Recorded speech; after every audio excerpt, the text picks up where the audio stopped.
Dear Papa Dudut, sa lahat po ng mga nakatutok ngayon, huwag kalimutan na mag-like, mag-share, at mag-subscribe. Dear Papa Dudut, tawagin niyo na lamang po ako sa pangalang Jenny, 27 years old ngayon at may asawa at kasalukuyang nakatira dito sa Pateros. Matagal ko nang balak na sumulat sa inyo pero ngayon ko lamang ito natapos dahil naging abala ako nitong mga nagdaang taon. Anyway, ang ibabahagi kong istorya sa inyo ay tungkol sa aking love life na madrama na may halong suspense pa sa dulo. Papadudot, ngayon pa lamang ay aaminin ko na sa inyo na hindi ako kagandahan. Plain Jane, ika nga, may ibang nagsasabing pangit daw ako at dahil sa hindi nga ako nabiyayaan ng kagandahang panlabas ay nawala ang confidence ko sa sarili ko. Nakaranas din po ako ng pambubuli mula noon sa mga kaklase ko. Lalo na noong college ako. Sa kabilang banda ay meron akong naging crush noon na tawagin nyo na lamang po sa pangalang Brent. Gwapo siya. Matangkad, maputi. Maganda ang pangangatawan, overall heartthrob. Pero mayabang siya at isa siya sa mga nanlalait sa akin noon. Pero sa kabila noon, papadudot, ay mahal ko pa rin si Brent to the extent na parang obsessed na ako sa kanya. Oo, siyang laman ng pantasya at panaginip ko. Makita ko lamang siya ay nakukumpleto na ang araw ko at ako lang siguro ang taong gustong bulihin ang kanyang crush. At dahil nga sa matinding obsession ko kay Brent ay ipinagkalat ko noon sa mga kaibigan ko na pasikretong nanliligaw siya sa akin. Hindi nagtagal ay sinabi ko pa sa mga kaibigan ko na sinagot ko na si Brent at boyfriend ko na siya. Oo, papadudot. Lahat ng yon ay puro kasinungalingan. Hanggang isang araw ay nalagay ako sa gulo dahil sa pagsasabi ko ng fake news. Siraulo ka rin. Katarantaduhan. Ang kapal ng mukha mong angkinin si Brent. Pwes, pasensya ka kasi mas maganda ako sa'yo at ako ang type ni Brent. Hindi ikaw na mukhang bangkay. Pag-insulto ni Vanessa sa akin, ang napapabalitang girlfriend noon ni Brent. Pagkatapos noon ay bigla kong sinampal niya ng malakas. Manlalaban sana ako kaso pinigilan ako ng tropa ni Vanessa na si Gilbert. Kaya tuloy halos makalbo ako sa pagsabunot sa akin ng tinaguriang campus bitch. Yang pangit mong yan, nag-aambisyong magka-boyfriend ng gwapo. Sarkastikong pangiinsulto pa ni Vanessa sa akin. Halos maiyak na ako sa sobrang pangaaping dinanas ko sa kamay ni Vanessa. Sampal, sabunot at suntok ang inabot ko sa kanya. Hindi naman ako makapaglaban dahil malakas ang pagkakahawak sa akin ni Gilbert. Buti na lamang at dumating si Brent para pigilan sina Vanessa at Gilbert. Vanessa, tama na yan, sigaw ni Brent sa babae.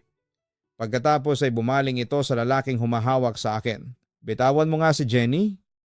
Nakikisali ka pa sa away ng babae. Teka, bakit kayo nag-aaway ha? Agad namang nagpaliwanag noong si Vanessa. Oh, kasi si Jenny ang nagsimula ng away. Biruin mo, ang lakas niyang angkinin ka bilang boyfriend niya samantalang ako ang mahal mo? Kung magsumbong ito kay Brent, parang batang inaway ng lobo. Sinungaling ka, Vanessa. Ikaw ang nagsimula ng gulo. Pangit na pikong sabi ko sa babaeng yon. Wow ha? Sa'yo pa talaga nang galing ang salitang pangit. Hoy, tumingin ka nga sa sarili mo sa salamin bago ka magsalita ng pangit. Sarkastikong balik niya sa akin. Ikaw, Jenny, ano bang problema mo? Ha? Bakit mo ba inaaway ang girlfriend ko? At saka bakit ba ayaw mo akong tigilan? Ilang beses ko nang sinabi sa'yo na ayaw ko. Sa'yo hindi kita type. At saka kahit kailan ayaw kitang maging girlfriend. Wika ni Brent na siyang nagpadugo ng puso ko. Ayan ha Jenny, narinig mo? Ayaw sa'yo ni Brent. So please, tigilan mo na ang boyfriend ko kasi kung hindi ay ilalampaso ko yang pagmumukha mo. Wika pa sa akin ni Vanessa. At saka kung nagdodroga ka man, please lang tumigil ka na. Kasi kahit kailan ay hindi ako papatol sa isang katulad mo. Tingnan mo naman yung itsura mo. Ang pangit mo. Pahabol na insulto pa ni Brent sa akin. Brent, mahal kasi kita. Naiiyak kong pag-amin sa kanya noon. As expected, nagtawanan lamang sina Brent, Vanessa at Gilbert sa sinabi ko. Ang kapal mo naman na umasang mamahalin ka ni Brent. Napaka-ambisyoso mo naman. Pangaasar pa sa akin ang campus bitch. Nagpatuloy naman si Brent. Magising ka na nga sa katotohanan, Jenny. Una sa lahat ay hindi tayo bagay sa isa't isa. Pangalawa ay hindi ikaw ang tipo kong babae. Pangatlo ay wala akong nararamdamang espesyal para sa'yo. Kaya gumising ka na sa katotohanan. Parang awa mo na, Jenny. Layuan mo na kami ni Vanessa. Utos pa niya sa akin. Brent, please. Ewan ko ba pero noong sandaling yon ay nagmamakaawa pa ako sa kanya. Tumigil ka na sa kabaliwan mo.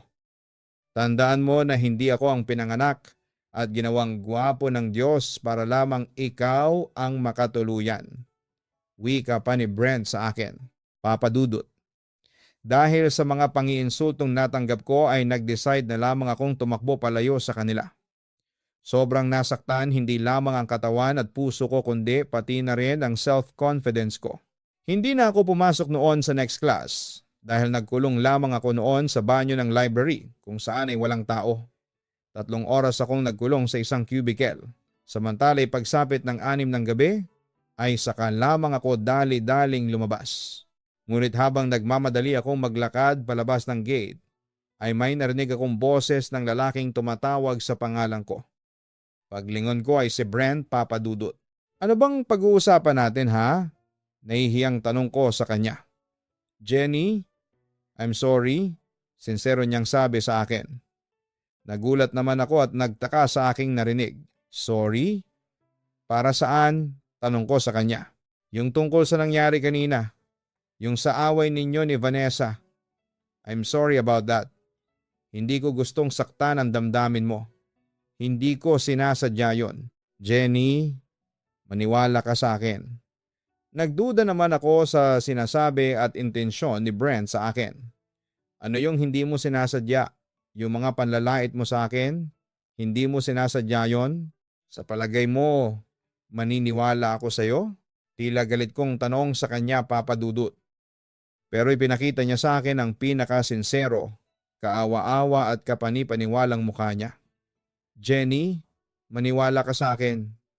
Nasabi ko lang yon kasi nagipit ako. Hindi kita may pagtanggol sa mga kaibigan ko kasi natatakot ako na baka asarin din nila ako. Jenny, alam mo bang pagkatapos kong salitaan kita ng masasakit sa harapan ni Vanessa at mga kaibigan ko ay nag-guilty ako ng sobra? Pagtatapat pa niya sa akin. Dahil naman sa crush ko si Brent ay unti-unti niyang nakuha ang tiwala ko. Matanong ko lang, bakit bigla naman nagbago ang ihip ng hangin? Jenny, seryoso ako. Sorry na please. Para bang nagmamakaawa si Brent na patawarin ko siya. Hindi talaga ako makapaniwala noon sa aking naririnig mula sa kanya. Pero natanggap ko rin yon kinalaunan. Ang importante lang naman sa akin ma-acknowledge ako ng aking crush. Okay, tinatanggap ko na. Pinapatawad na kita. Inosente kong sabi noon kay Brent. Pero hindi pa doon natatapos ang lahat dahil may pasabog pa si Brent noong gabing yon.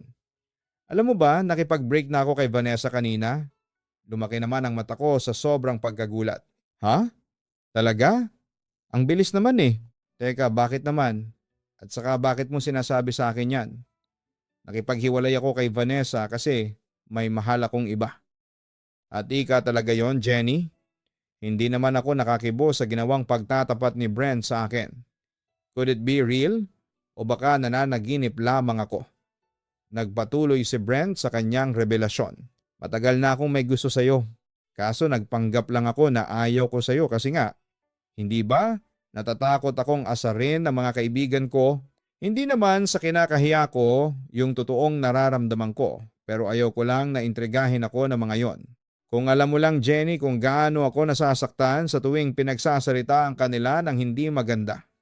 Jenny, tandaan mo, hindi ka pangit. Oo, maaring payat ka pero may itsura ka. At nagagusto na ako sa iyo nung una pa lamang kitang makita. Hindi ako nakakibo noon dahil in my life, hindi ko inexpect na maririnig ko ang mga salitang yon mula sa kanya, Papa Dudut. Pero sinamantala ko noon ang pagkakataon. Nanligaw si Brent sa akin at sinagot ko din siya kinalaunan at naging kami. Oo, minahal ko siya. Binigay ko sa kanya ang lahat. Kahit napuri ko ay ibinigay ko na rin sa kanya. Mapatunayan ko lang kay Brent na mahal ko siya. Sa kabilang banda ay hindi naging tahimik ang relasyon namin dahil maraming babae talaga ang umaaligid sa kanya. Bukod sa nakakaramdam ako ng kakaiba mula kay Brent. Hindi ko kasi maiwasang questionin ang katapatan niya sa akin dahil madalas ko siyang mahuli noon na nakikipag-flirt sa ibang mga babae. Hanggang isang araw ay nalaman ko ang katotohanan sa boyfriend kong si Brent. Aksidenteng napakinggan ko noon ang usapan ni Brent, Vanessa at kaibigan nilang si Gilbert. Nanlumo ako nang malaman kong pinagpustahan lang pala nila ako at ang lahat ng pakita sa akin ni Brent ay pawang peke lamang. Napaiyak ako at nanginginig akong umalis. Maaga akong umuwi ng bahay at doon ay pinagnilay-nilayan ko ang aking sitwasyon. At sa huli nagpasya na lamang akong tawagan si Brent para makipag-break sa kanya nang hindi ko ipinagtatapat ang aking nadiskubre. Siyempre nagtaka siya at halos magmakaawa sa akin, Papa Dudut. Pero desidido na ako noon. Gusto kong matalo siya sa pustahang yon at sinumpa ko sa aking sarili na simula sa araw na yon ay hindi na ako magpapaloko pa sa lalaking yon. As expected ay panayang pangungulit niya sa akin kahit sa loob ng campus. Tinwiran ko na lamang sa kanya na nadiskubre ko sa aking sarili na hindi pa pala ako handang makipagrelasyon sa isang lalaki. At kapag nakikita ko sina Vanessa, Gilbert at Brent, ay napapangisi na lamang ako dahil hindi sila nagtagumpay na paikutin ako. Samantala, lumipas ang ilang buwan simula nung isuko ko si Brent. Nakaramdam ako ng kakaiba sa katawan ko. Hindi nagtagal ay nalaman ko na lamang na buntis ako at si Brent ang ama. Natakot ako noon, Papa Dudut, lalo na sa tatay kong sobrang higpit sa akin. Siguradong hindi niya matatanggap na isa akong disgrasyada. Kaya humanap ako ng paraan. May kapatid si Brent na nagngangalang Renz at hayagan ang pagkagusto niya sa akin. Katunayan nga'y pinagbibintangan pa ni Brent ang kapatid niya ang dahilan kaya bigla akong nakipaghiwalay. Sa kabilang banda, dahil sa malaki nga ang pagkagusto sa akin ng nerd na si Renz ay sinamantala ko ang pagkakataon. Lumapit ako sa kanya para tulungan ako sa problema ko. Renz, buntis ako. Nabuntis ako ni Brent pag-amin ko kay Renz. As expected, nagulat si Renz pero agad siyang nagpakita ng concern sa akin. Pananagutan ka ba ng kapatid ko? Hiwalay na kami ni Brent at ayaw ko nang istorbohin pa siya. Dahil sigurado naman ako na hindi niya ako pananagutan. Malungkot kong sabi sa kanya at talagang nagpaawa ako kay Renz para makuha ko ang kanyang simpatya. Nasabi mo na ba to sa mga magulang mo? O sisa pa niya sa akin? Hindi ko pa sinasabi sa kanila ang katotohanan pero alam kong lagot ako sa kanila. Kapag nalaman nilang buntis ako, sigurado akong bubugbugin ako ni Itay. Yun naman ang pangamba ko. Hindi ko na rin napigil ang umiyak sa harapan ni Renz. Agad naman niya akong niyakap at inalo. Ano ang plano mo? Tanong pa niya sa akin kinalaunan. Mahal mo pa ba ako, Renz? Seryosong tanong ko sa kanya. Kahit kailan ay hindi nagbago ang nararamdaman ko para sa iyo. Kaya nga palagi kitang tinutulungan. Hindi ba? Mahal pa rin kita hanggang ngayon, Jenny? Pag-amin niya sa akin. Gusto kong malaman mo na handa kong saluhin ang responsibilidad sa iyo ni Brent. Kung hahayaan mo lang ako ay aakuin ko ang anak mo. Ako ang haharap sa mga magulang mo. Dagdag pa niya sa akin. Sigurado ka ba, Renz? Hindi ba ako magiging unfair sa iyo? Tanong ko sa kanya. Mahal kita, Jenny. Ayokong nakikita kang ganyan. At saka heto lang yung naiisip kong paraan para makatulong sa iyo, sabi pa ni Renz sa akin. Huwag kang mag-alala, hindi ka iiyak sa piling ko. Gagawin ko ang lahat, maging masaya ka lang. Hindi man ako kasing gwapo ni Brent pero handa kitang mahalin at buong tapat yon. Tandaan mo yan. Yon ang pinangako ni Renz sa akin noong araw na yon. Papadudot si Renz ang ginawa kong panakip butas noon. Siya rin naman ang may gusto noon. Hindi siya nagdalawang isip na akuin ang lahat ng responsibilidad sa amin ng anak ko. Minahal din naman niya ako at pinakita niya sa akin na malaki ang respeto niya sa akin. Dahil doon, Papa Dudut, hindi nagtagal ay natutunan ko ring mahalin si Renz at kinalimutan ko na si Brent. Papa Dudut, unti-unti kong natutunang mahalin si Renz dahil sa kabaitang taglay niya. Hindi man siya kasing gwapo ng kapatid niyang si Brent. Nasa kanya naman ang hinahanap ng isang babae. Matalino, mapagmahal, maalaga, responsable, may respeto at higit sa lahat ay may ambisyon. Sa kabilang banda ay naging masaya naman ang relasyon namin ni Renz. Yun nga lang ay madalas sumisingit ang kapatid niyang si Brent at hindi ko mawari kung nagpapapansin lang ba sa akin. Madalas siyang manggulo sa relasyon namin. Katulad na lamang isang gabi. Teka, anong ginagawa mo dito? Sinong hinihintay mo? Naiinis na tanong ko kay Brent. Hinihintay kita. Kasama pala ang kapatid ko. Saan naman kayo nagpunta ha? Tila may bahid ng matinding selos ang boses niya ng mga sandaling yon. Wala ka nang pakialam doon kung saan kami nagpunta ni Renz, gate ko sa kanya. Ang lakas naman ng loob mong gawing panakipbutas ang kapatid ko. Kumpronta niya. Hindi ko pinakikiputas ang kapatid mo. Mahal ko si Renz. Depensa ko naman. Napatingin naman si Brent sa lumalaki kong tiyan. Yang pinagbubuntis mo? Sa kanya ba talaga yan? Tanong pa niya sa akin. Oo, bakit? Mataray kong sagot sa kanya. Hindi ako naniniwala, Jenny. Alam ko na hindi kay Renz yan. Malakas ang kutob ko. Nasa akin ang batang yan. Ano? Aamin ka na ba? Akin yan. Hindi ba? Paninindak niya sa akin para mapilitan akong umamin. Samantala huminga muna ako ng malalim bago ko siya sagutin. Sasabihin ko sa iyo ang totoo. Oo, sa iyo yung pinagbubuntis ko. Ang tanong aakuin mo ba? Agad namang sumagot si Brent. Oo, aakuhin ko rin. Banda kong akuhin ang lahat ng responsibilidad ko sa iyo, di niya. Hindi ako naniniwala. Kilala kita, Brent. Ikaw ang pinaka-irresponsabling lalaki na nakilala ko sa talang buhay ko. Yun ang sabi ko sa kanya. Dahil hindi ko na makuhang maniwala pa sa kanya. Siguro ngayon maaring niloko lang kita pero hindi sapat na dahilan yon para husgahan mo na ang buong pagkatao ko. Sabi pa niya sa akin. Sapat na yon para husgahan ko ang buong pagkatao mo. Alam mo Brent, kahit na magkapatid kayo ni Renz, ibang-iba siya sa'yo. Siguro nga mas gwapo ka sa kanya pero sa totoo lang, mas lamang pa rin siya sa'yo. Matalino, responsable, masipag, mapagmahal, lahat ay nasa kanya na eh. Ikaw sagana ka lang sa forma pero wala ka namang maibuga. Pangmamaliit ko pa sa kanya. Tila nasakta naman ang ego ni Brent sa sinabi ko. Ganyan na ba ang tingin mo sa akin? Oo. Hindi ka na magbabago pa, Brent. Sinilang kang manloloko kaya mamamatay ka ring manloloko. Yon ang conclusion ko sa kanyang buong pagkatao. Sa pagkakataong yon ay lumuha na si Brent sa harapan ko. Mahal kita, Jenny. Mahal mo ko eh. Ang sabi mo sa akin dati, di ba? Hindi ako kapatol-patol dahil pangit ang isang katulad ko. Paalala ko noon sa kanya. Oo, kinakain ko na yung mga sinabi ko. Jenny, mahal kita.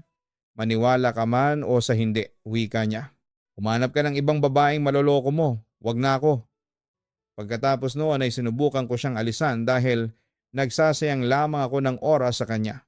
Ngunit nagbanta siya sa akin. Hindi kita titigilan. Aagawin kita kay Renz. Kahit na mag-away pa kaming magkapatid, basta aagawin kita sa kanya. Papa Dudut, aaminin ko na may sundot pa rin sa puso ko ang pag-iyak na yon ni Brent sa harapan ko. Noong panahong yon ay inaamin kong mahal ko pa rin siya.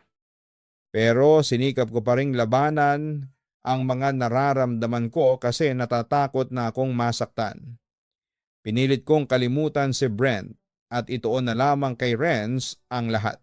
Sa kabilang banda ay naging mabuting boyfriend naman siya sa akin.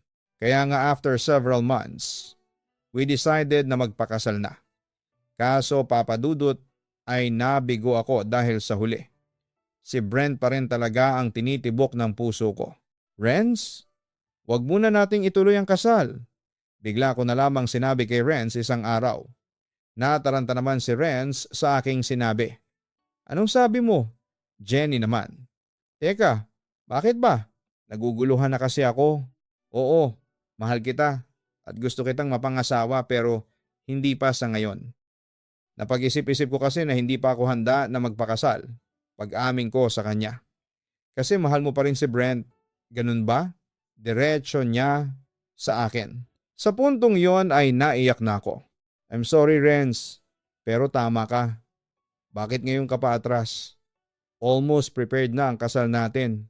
At saka paano na yung mga bisita natin? At saka ano na lang ang sasabihin nila sa atin? Kaya rin ilalagay mo ako sa kahihiyan. Malapit na siyang mag-hysterical na mga oras na yon. Anong gagawin ko? Pipilitin ko ang sarili ko.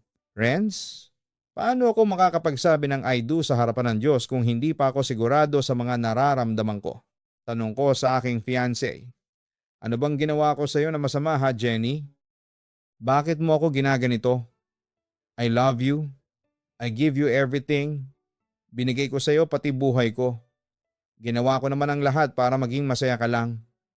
Kulang pa ba yun ha, Jenny? Si Brent, ano bang binigay niya sa iyo ha? At mahal na mahal mo pa rin siya hanggang ngayon. Niloko ka lang niya, hindi ba? Nilait ka lang niya. Pinagtawanan ka lang niya at inanakan ka. Tapos sa kabila noon, mahal mo pa rin siya. Tila may hinanakit na wika ni Renz sa akin. Buo na ang desisyon ko. Iurong na muna natin ang kasal, yun ang huli kong sinabi sa kanya ng araw na yon. Pagkatapos kinagabihan ay tuluyan na akong nakipaghiwalay sa lalaking minsan kong minahal ng todo. Papa Dudut. Pagkatapos noon ay sinubukan kong bumalik kay Brent, pero hindi ako naging masaya. Ewan ko ba. Pero palaging laman ng utak ko si Renz. Sobra kong nakonsensya noon sa ginawa ko sa kanya at aaminin ko rin na may puwang pa rin siya sa puso ko. Sobra kong naguluhan noon, Papa Dudut, kaya pinag-isipan ko ang lahat. Hanggang sa dumating ako sa revelation na mas nakakahigit si Renz kesa kay Brent sa puso ko. Kaya sa huli, kinausap ko si Renz at humingi ako ng tawad sa kanya. Inamin ko sa kanya na nagkamali ako ng desisyon.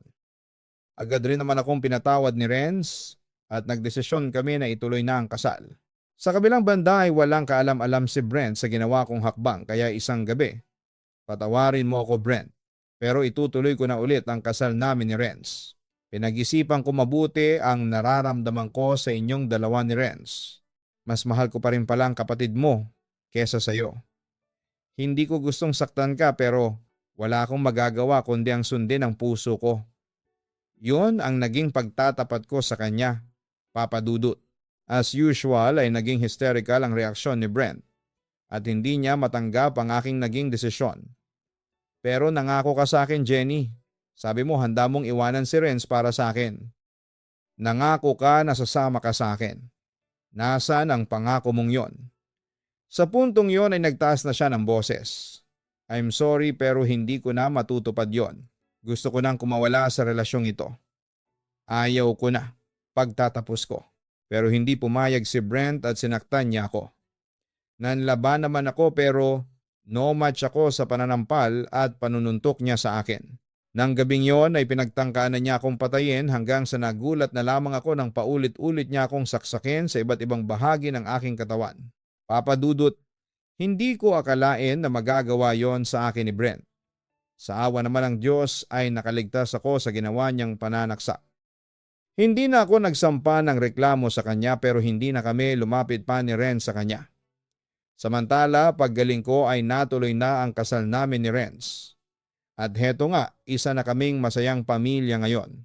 Si Brent naman ay nalulong sa ipinagbabawal na gamot at kasalukuyan siyang nasa rehab center. Papa Dudut, ito ang aking love story. Hindi ko akalain na magiging ganito ang kalalabasan ng lahat. Pero kahit na dumating ang maraming pagsubok sa akin ay nagpapasalamat pa rin po ako dahil nakilala ko ang isang katulad ni Renz. Hanggang dito na lamang po ang sulat ko, Papa Dudut. Muli, maraming salamat and God bless sa inyong lahat. Lubos na nagpapasalamat, Jenny.